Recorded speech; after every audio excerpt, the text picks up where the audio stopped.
ವೀಕ್ಷಕರೇ, ದೀಪಾವಳಿಯಂದು ಈ ರೀತಿಯ ಮಹಾಲಕ್ಷ್ಮಿ ಪೂಜೆ ಮಾಡಿದರೆ ತಾಯಿ ಲಕ್ಷ್ಮಿ ನಿಜವಾಗಿಯೂ ಮನೆಗೆ ಬಂದು ಆಶೀರ್ವದಿಸುತ್ತಾಳೆ. ಇಂದು ನಾವು ನಿಮಗೆ ಒಂದು ಅತ್ಯಂತ ವಿಶೇಷವಾದ ವಿಷಯವನ್ನು ಹೇಳುತ್ತೇವೆ. ಪ್ರತಿಯೊಬ್ಬರಿಗೂ ಗೊತ್ತಿರುವ ಹಬ್ಬ ದೀಪಾವಳಿ. ಆದರೆ ಇವತ್ತಿನ ವಿಡಿಯೋದಲ್ಲಿ ನಾನು ನಿಮಗೆ ಹೇಳೋದು ಈ ದೀಪಾವಳಿಯಂದು ಮಹಾಲಕ್ಷ್ಮಿ ಪೂಜೆ ಮಾಡುವ ಸರಳ ಆದರೆ ಶಕ್ತಿಯುತ ವಿಧಾನ.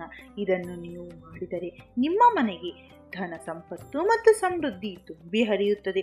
ಯಾವ ರೀತಿ ಪೂಜೆಯನ್ನು ಮನೆಯಲ್ಲಿ ಮಾಡಬೇಕು ಅನ್ನೋ ಸಂಪೂರ್ಣ ಮಾಹಿತಿಯನ್ನು ಇಂದಿನ ವಿಡಿಯೋದಲ್ಲಿ ನಾನು ನಿಮಗೆ ತಿಳಿಸಿಕೊಡುತ್ತೇನೆ. ಅದಕ್ಕೂ ಮೊದಲು ನೀವಿನ್ನೂ ನಮ್ಮ ಚಾನಲ್ಗೆ ಸಬ್ಸ್ಕ್ರೈಬ್ ಆಗಿಲ್ಲವೆಂದರೆ ಈಗಲೇ ಚಾನಲನ್ನು ಸಬ್ಸ್ಕ್ರೈಬ್ ಮಾಡಿಕೊಳ್ಳಿ. ಜೊತೆಗೆ ಅಮ್ಮ ಮಹಾಲಕ್ಷ್ಮಿ ನಮ್ಮ ಮನೆಗೆ ಒಂದು ಸ್ಥಿರವಾಗಿ ನೆಲೆಸಮ್ಮ ಅನ್ನೋದನ್ನು ಕಮೆಂಟ್ ಮಾಡಿ. ಈ ಸರಳ ಪೂಜೆ ಮಾಡಿದರೆ ಮಹಾಲಕ್ಷ್ಮಿ ತಾಯಿ ಖಂಡಿತವಾಗಿಯೂ ನಿಮ್ಮ ಮನೆಯನ್ನು ಆಶೀರ್ವದಿಸುತ್ತಾಳೆ. ನಿಮ್ಮ ಜೀವನದಲ್ಲಿ ಸಂಪತ್ತು, ಸಂತೋಷ ಮತ್ತು ಶಾಂತಿ ತುಂಬಿ ಹರಿಯುತ್ತದೆ.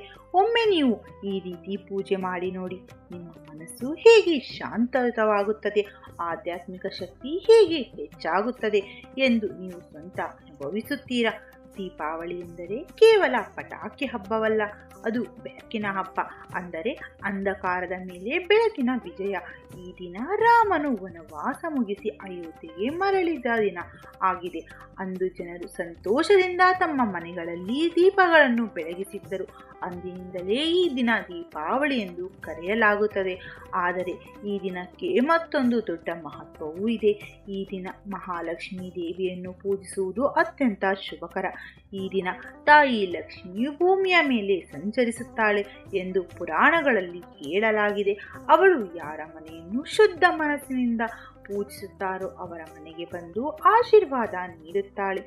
ಸಂಜೆಯ ವೇಳೆಗೆ ಸೂರ್ಯಾಸ್ತದ ನಂತರ ಮನೆ ಸ್ವಚ್ಛಗೊಳಿಸಿ ಮನೆಗೆ ಸೌಂದರ್ಯವನ್ನು ಹೆಚ್ಚಿಸಲು ಹೊಸ ಬಟ್ಟೆಗಳನ್ನು ಧರಿಸಿ ಪೂಜಾ ಕೋಣೆಯಲ್ಲಿ ಅಥವಾ ಮನೆಯಲ್ಲಿ ಒಂದು ಶುದ್ಧ ಸ್ಥಳ ಆಯ್ಕೆ ಮಾಡಿ ಅಲ್ಲಿ ಒಂದು ಸಣ್ಣ ತಟ್ಟೆಯನ್ನು ತೆಗೆದುಕೊಂಡು ಆ ತಟ್ಟೆಯಲ್ಲಿ ಪಚ್ಚಾನ್ನವನ್ನು ಸವರಿ ಹರಡಿ ನಿಮ್ಮ ಬೆರಳುಗಳನ್ನು ಬಳಸಿ ಆ ಪಚ್ಚಾನ್ನದ ಮೇಲೆ ಶ್ರೀಂ ಎಂದು ಬರೆಯಿರಿ. ಶ್ರೀಂ ಎಂದರೆ ಮಹಾಲಕ್ಷ್ಮಿಯ ಬೀಜ ಮಂತ್ರ. ಇದು ಅತ್ಯಂತ ಶಕ್ತಿಶಾಲಿ ಶಬ್ದ. ಈ ಮಂತ್ರವು ಶಕ್ತಿ, ಸಂಪತ್ತು ಮತ್ತು ಪ್ರಗತಿಯನ್ನು ಆಕರ್ಷಿಸುತ್ತದೆ. ಈ ಶ್ರೀಂ ಮಂತ್ರದ ಮೇಲೆ ಒಂದು ಕಮಲದ ಹೂವನ್ನು ಇಡಿ. ಕಮಲ ಎಂದರೆ ಪಾವಿತ್ರ್ಯದ ಸಂಕೇತ. ಹೂವು ಇಲ್ಲದಿದ್ದರೆ ಚಿಕ್ಕ ಯಾವುದಾದರೂ ಒಂದು ಹೂವನ್ನು ಇರಬಹುದು. ಈಗ 5 ಹೊಸ ದೀಪಗಳನ್ನು ತೆಗೆದುಕೊಳ್ಳಿ. ಪ್ರತಿ ದೀಪದಲ್ಲಿ ಶುದ್ಧ ತುಪ್ಪವನ್ನು ಹಾಕಿ ಹತ್ತಿ ಬತ್ತಿಯನ್ನು ಇಡಿ. ಪ್ರತಿ ದೀಪದಲ್ಲಿಯೂ ನಾಣ್ಯಗಳನ್ನು ಅಥವಾ ರತ್ನದ ಕಲ್ಲುಗಳನ್ನು ಇಡಿ. ಇದು ಶ್ರೀಮಂತಿಕೆಯ ಸಂಕೇತವಾಗಿದೆ ಎಂದು ಶಾಸ್ತ್ರಗಳಲ್ಲಿ ಹೇಳಲಾಗಿದೆ. ಎಲ್ಲ ದೀಪಗಳನ್ನು ಬೆಳಗಿಸಿ ನಿಮ್ಮ ಮನಸ್ಸಿನಲ್ಲಿ ಹೇಳಿಕೊಳ್ಳಿ, ಮಹಾಲಕ್ಷ್ಮಿ ತಾಯಿ ನಮ್ಮ ಮನೆಯಲ್ಲಿ ಬೆಳಕು, ಸಂಪತ್ತು, ಶಾಂತಿ ಮತ್ತು ಸಂತೋಷ ತುಂಬಿಸು ಎಂದು. ಈಗ ಶ್ರೀ ಮಂತ್ರವನ್ನು 108 ಬಾರಿ ಪಠಿಸಬೇಕು.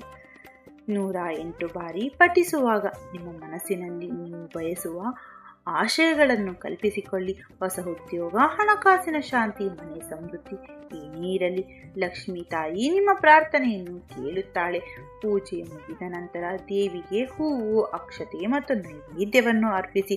ನೀವು ತಯಾರಿಸಿದ ಸಿಹಿ ಅಥವಾ ಹಾಲಿನ ಪಾಯಸವನ್ನು ನೈವೇದ್ಯವಾಗಿ ಇಡಬಹುದು. ಈ ಬಳಿಕ ಕುಟುಂಬದ ಎಲ್ಲರೂ ಸೇರಿ ದೀಪ ಬೆಳಗಿಸಿ ಹರ್ಷದಿಂದ ಹಬ್ಬವನ್ನು ಆಚರಿಸಿ. ದೀಪಾವಳಿ ಎಂದರೆ ಬೆಳಕಿನ ಹಬ್ಬ. ಆದರೆ ನಿಜವಾದ ಬೆಳಕು ನಿಮ್ಮ ಮನಸ್ಸಿನೊಳಗೆ ಹೊಳೆಯಬೇಕು. ಆ ಬೆಳಕು ಉಜ್ವಲಗೊಳಿಸುವುದು ಮಹಾಲಕ್ಷ್ಮಿಯ ಪೂಜೆ. ಈ ದೀಪಾವಳಿಗೆ ನೀವು ಕೇವಲ ಪಟಾಕಿ ಸಿಡಿಸದೆ ಈ ಶಕ್ತಿಯುತ ಶ್ರೀಮಂತ್ರದ ಪೂಜೆ ಮಾಡಿ ನೋಡಿ. ತಾಯಿ ಲಕ್ಷ್ಮಿ ಕೃಪೆ ಸದಾ ನಿಮ್ಮ ಜೀವನದಲ್ಲಿ ಬೆಳಗುತ್ತದೆ. ಮಹಾಲಕ್ಷ್ಮಿಯ ಆಶೀರ್ವಾದ ಸದಾ ನಿಮಗೆ ಹಾಗೂ ನಿಮ್ಮ ಕುಟುಂಬದವರಿಗೆ ಲಭಿಸಲಿ. ದೀಪಾವಳಿ ಹಬ್ಬದ ಆರ್ಥಿಕ ಶುಭಾಶಯಗಳು. ಧನ್ಯವಾದಗಳು ವೀಕ್ಷಕರೇ. ಮತ್ತೊಂದು ವಿಶೇಷ ದೈವ ಮಾತೊಂದಿಗೆ ಭೇಟಿಯಾಗೋಣ. ಅದಕ್ಕೂ ಮೊದಲು ನೀವಿನ್ನು ನಮ್ಮ ಚಾನಲ್ಗೆ ಸಬ್ಸ್ಕ್ರೈಬ್ ಆಗಿಲ್ಲವೆಂದರೆ ಈಗಲೇ ಚಾನಲನ್ನು ಸಬ್ಸ್ಕ್ರೈಬ್ ಮಾಡಿಕೊಳ್ಳಿ.